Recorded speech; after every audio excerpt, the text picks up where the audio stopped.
Pour l'Alliance Fleuve Congo AFC M23 a porté des accusations contre les forces armées de la République démocratique du Congo, affirmant qu'elles ont mené des bombardements sur 3 villages du territoire de Masisi au Nord Kivu ce 19 septembre 2025. Selon Laurence Kanyuka, porte-parole de l'AFC M23, les villages touchés sont Bibwe, Nyenge et Hembe. Détail avec vous, Fiston et Semwami. L'AFC-M23 déclare que l'armée congolaise, en collaboration avec ses alliés Wazalendo, a ciblé ces zones densément peuplées à l'aide d'un avion de chasse. Kanyuka a exprimé son indignation face aux pertes humaines causées par ces attaques, notant que ces bombardements, réalisés avec des Sukhoi 25 et des drones CH4, ont entraîné la mort de nombreux civils et le déplacement forcé de plusieurs compatriotes. Suite au bombardement, les habitants de Bibwe, Nyenge et Hembe ont fui vers des villages jugés plus sûrs, tandis que d'autres se sont réfugiés dans la brousse. En réponse à cette offensive, les combattants de la AFC-M23 ont riposté, provoquant de violents affrontements marqués par des détonations d'armes lourdes et légères. Les combats ne sont pas limités à ces villages. À Kasopo, dans le secteur d'Osobanyungu, des affrontements intenses ont éclaté entre les forces de l'AFC-M23 et le Wazalendo qui cherchaient à reprendre le contrôle de la colline stratégique de Kasopo, occupée par l'AFC-M23 depuis avril dernier. La détérioration de la situation sécuritaire dans la région a eu des répercussions sérieuses sur les populations locales. Le trafic entre Nyabiondo et Kachebere est désormais paralysé à cause des détonations, tout comme les liaisons entre Kanza et Mahanga. Les résidents de Kasopo, Lushali et Mahanga sont à grande partie réfugiés dans la brousse, fuyant des affrontements qui se sont intensifiés depuis mai. La situation au Nord Kivu reste extrêmement volatile, avec des conséquences tragiques pour le civil pris au piège dans ces conflits malgré la poursuite des pourparlers entre le gouvernement congolais et l'AFC-M23 à Doha en vue de trouver une solution politique à la crise. Le ministre de la Justice, Guillaume Nangefa, a affirmé que la nomination des magistrats appartient au Conseil supérieur de la magistrature. Il a ainsi rejeté les actes judiciaires de l'AFC-M23, les qualifiant de nuls et de sans effet. Le ministre de la Justice a également dénoncé des tentatives du M23 de remplacer les services de l'État et de supprimer la gratuité de la justice. Votre deuxième question, c'est vraiment simple.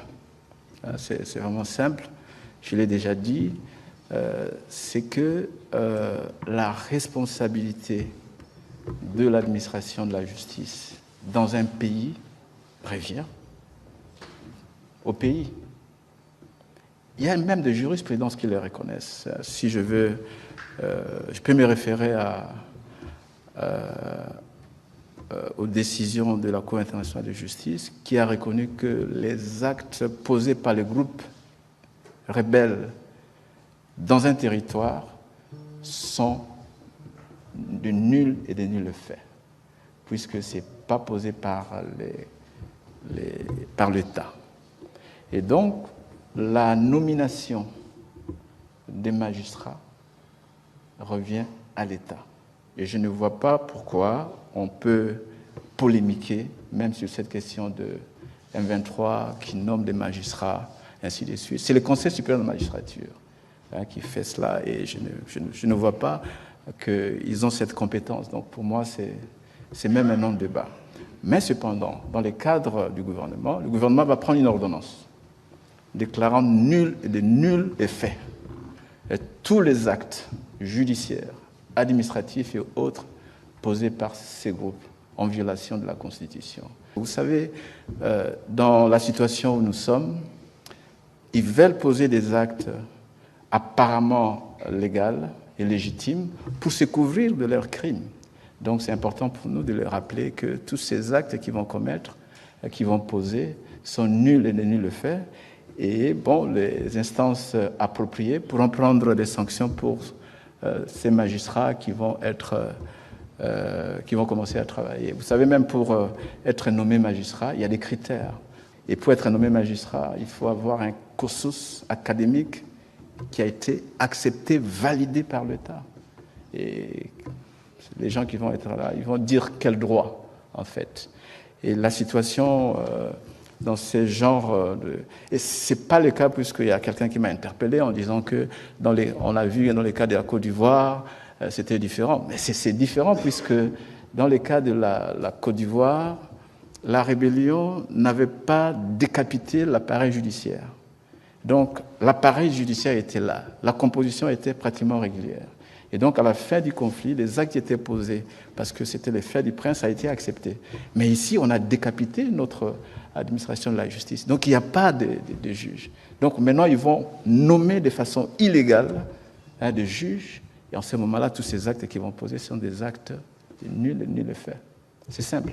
C'est évident que ce qu'ils essayent de faire viole même le prescrit de la déclaration de principe qui se fonde notamment sur le respect de la Constitution.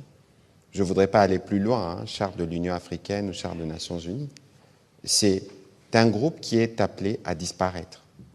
Et vous ne pouvez pas, et c'est ce que nous observons, et c'est pour ça qu'au niveau du gouvernement, la ligne, elle est claire là-dessus. Ils ne peuvent pas se permettre de fixer des taux de paiement de Minerval. On a eu le briefing avec la ministre d'État, ministre de l'Éducation. Ils ne peuvent pas penser qu'ils peuvent recruter des magistrats. Comment ils les feront? Sur quelle base? Comment ils rendront justice? Comment seront-ils payés?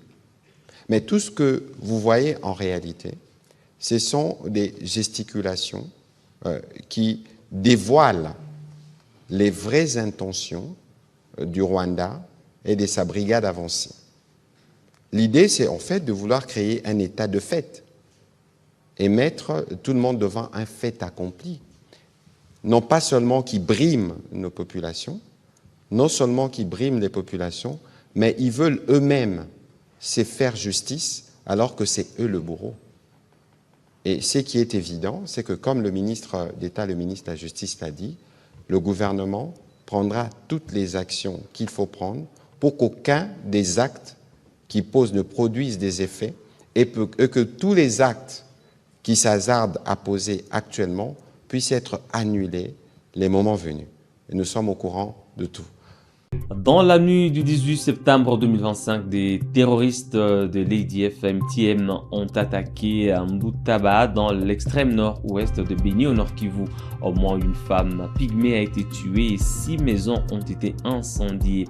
Le chef du quartier Matimbo a indiqué que les assaillants provenaient de Kerotier, derrière Mangboko. La société civile appelle les forces de sécurité à renforcer la vigilance face à ces attaques terroristes. Oui, dans la nuit du mercredi au jeudi, la commune de Moulekela s'est réveillée à une probable incursion des ADF Nalu. C'est dans le quartier Matembo, c'est l'île Mbutaba. Bilan provisoire, 6 maisons incendiées